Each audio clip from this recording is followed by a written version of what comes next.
Salut à tous et bienvenue dans notre troisième numéro de la Minute Coach. On va revenir sur la défaite du PSG à Lorient 3-2, parce qu'il y a beaucoup de choses qui n'ont pas fonctionné. Avant toute chose, vous rappelez de liker la vidéo, de mettre vos commentaires parce que c'est important pour nous. Déjà, on les lit tous et ça nous permet aussi de voir ce qui vous plaît, ce qui ne vous plaît pas, ce qu'on peut améliorer, parce qu'on fait aussi cette vidéo pour vous. Et évidemment, de vous abonner à la page YouTube de Paris United. Voilà. On va rentrer dans le vif du sujet, donc avec la défaite du PSG à Lorient. On va commencer avec une première séquence sur l'analyse du jeu vers l'avant, en sachant qu'on va essayer de vous présenter 2 ou 3 séquences avant mercredi, prochain match de Nîmes qui arrive très vite contre Nîmes. Voilà, et on va commencer donc avec le jeu vers l'avant, parce que c'est un des problèmes du PSG à Lorient, même s'il n'y a pas eu que ça. Une première séquence avec Danilo, on voit là l'espace devant Danilo. Première solution pour Danilo, donner à Paredes qui est capable de contrôler orienté et de rentrer dans cet espace-là qui est également inoccupé, ou d'avancer avec le ballon pour gagner des mètres, attirer l'adversaire, l'obliger à venir cadrer. Danilo avance, mais déjà le rythme est trop lent, ce qu'on ne voit pas parce que ce sont des images, mais le rythme est trop lent. Ensuite, il se rapproche de Paredes, donc on amène de la densité, en tout cas moins de solutions.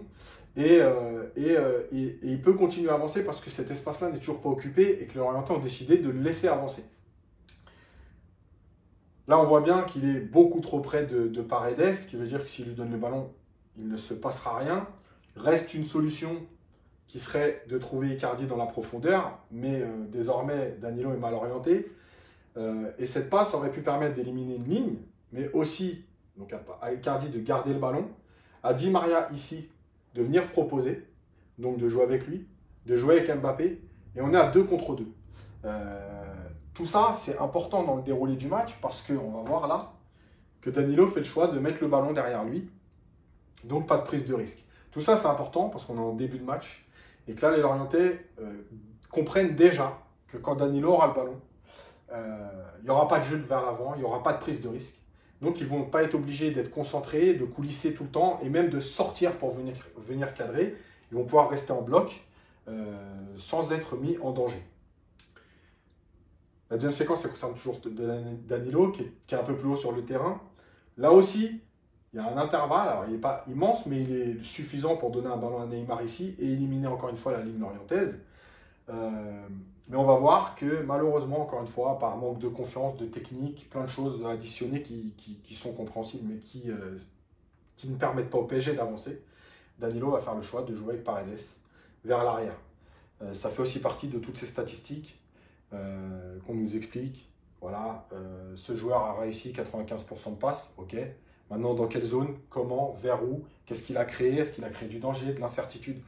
Tout ça, c'est important parce que là, peut-être que Danilo va être à 100% de passes réussies, mais n'auront rien créé du tout, ni de doute chez l'adversaire, ni du jeu vers l'avant.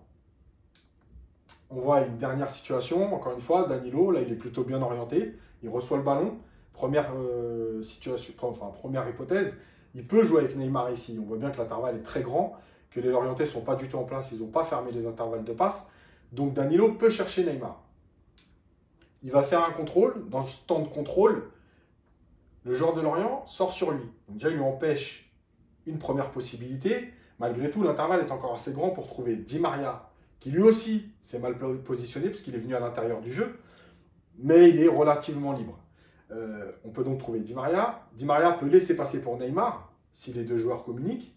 Et ici, on peut jouer côté droit avec Florenzi. Malheureusement, alors je n'ai pas mis la photo suivante, mais Danilo va encore une fois faire le choix de jouer avec Paredes pour ne pas prendre de risques, ne pas perdre le ballon. Et encore une fois, ne pas instaurer de doute chez l'adversaire et ne rien créer du tout. La différence avec Paredes, le but n'est pas de dire que Paredes est meilleur que Danilo, qu'il est exceptionnel, etc. C'est pas ça le but. Le but, c'est d'expliquer les différences et pourquoi le jeu vers l'avant est important. Là, on voit Paredes avec le ballon. Paredes, il a plusieurs solutions. La première, évidemment, la plus simple, la plus facile, c'est de jouer avec Kimpembe en arrière. La deuxième, c'est de trouver Danilo ici pour donner un peu de largeur. C'est de trouver Kurzawa, qui est plutôt bien positionné côté gauche. Voire de trouver Di Maria.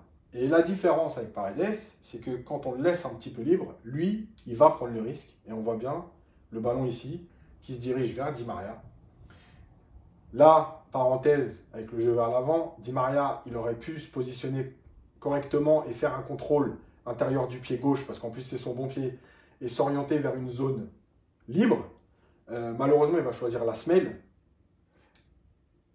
Il va se retrouver dos au jeu, mauvais contrôle, mauvaise prise d'information parce que mauvaise orientation du corps. Il n'a plus qu'une solution, c'est de conserver le ballon. Une deuxième, à la limite, c'est encore de revenir vers l'arrière et donc de perdre les mètres gagnés, de permettre à Lorient de se replacer. Et là, il va carrément perdre le ballon. Tout ça, c'est important parce que, oui, Di Maria a été trouvé, mais Di Maria n'a rien créé et a encore perdu un ballon. Encore une fois, Paredes, il est à la lutte avec son adversaire.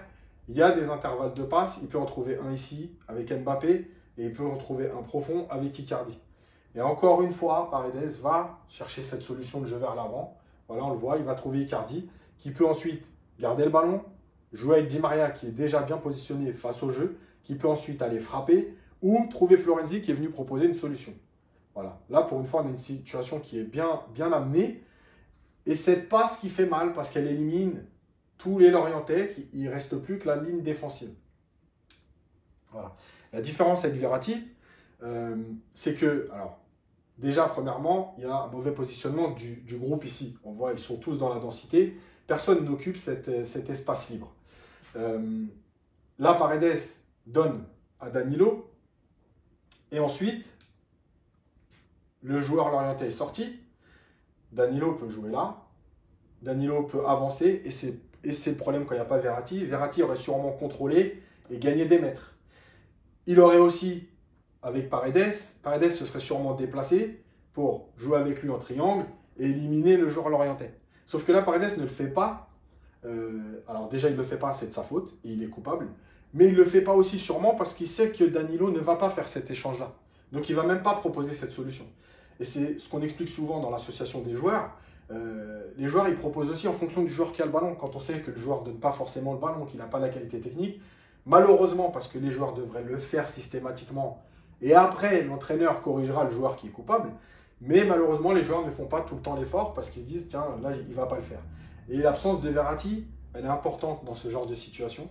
Et encore une fois, Danilo va choisir de revenir vers l'arrière et donc de pouvoir, à Lorient, d'avancer, mais aussi au PSG de repartir sur une séquence où il va falloir retrouver des intervalles de passe, etc. Gagner du terrain, encore une fois, tout ce qui est jeu vers l'avant. Le ballon, c'est Neymar. Il va chercher Danilo, qui est plutôt bien orienté, encore une fois, et qui va pouvoir contrôler et gagner des mètres. On voit bien que le joueur de Lorient, ici, est prêt à sortir. Donc, Di Maria a de grandes chances de se retrouver seul. Sauf que, encore une fois, mauvaise orientation du corps sur son appui. Il ne peut presque plus aller vers l'avant et donc éliminer le joueur lorientais qui va être là. Et il va choisir de donner à Paredes qui va donner à Kerrer 2 passes au lieu d'une, 2 passes en arrière au lieu de gagner du terrain, alors qu'on voit bien, j'avais expliqué sur la situation d'avant, que le joueur est en train de sortir, que Di Maria avait de grandes chances de se retrouver seul. Et on voit bien qu'il se retrouve seul. Et là, encore une fois, Paris a perdu du temps dans sa construction, a perdu du temps pour éliminer plusieurs joueurs lorientais et aller vers l'avant. Tout ça, c'est un problème parce que quand Danilo est là, en tout cas sur ce match-là, ça n'a pas permis au PSG de mettre du rythme. Alors, il n'est pas le seul coupable, hein, parce qu'il y a beaucoup de choses aussi autour. Mais en tout cas, ce sont des explications qui expliquent le mauvais match des Parisiens. Voilà. J'espère que cette séquence vous a plu. Il y aura une autre séquence sur le travail défensif aussi, parce qu'il n'y a pas que l'animation offensive qui n'a pas été bonne au PSG, il y a l'animation défensive. Voilà, je vous rappelle de liker la vidéo, c'est important pour nous, de la commenter pour nous donner votre ressenti et ce que vous aimeriez qu'on améliore, et de vous abonner à la chaîne YouTube de Paris United. Voilà. Merci à tous, à bientôt.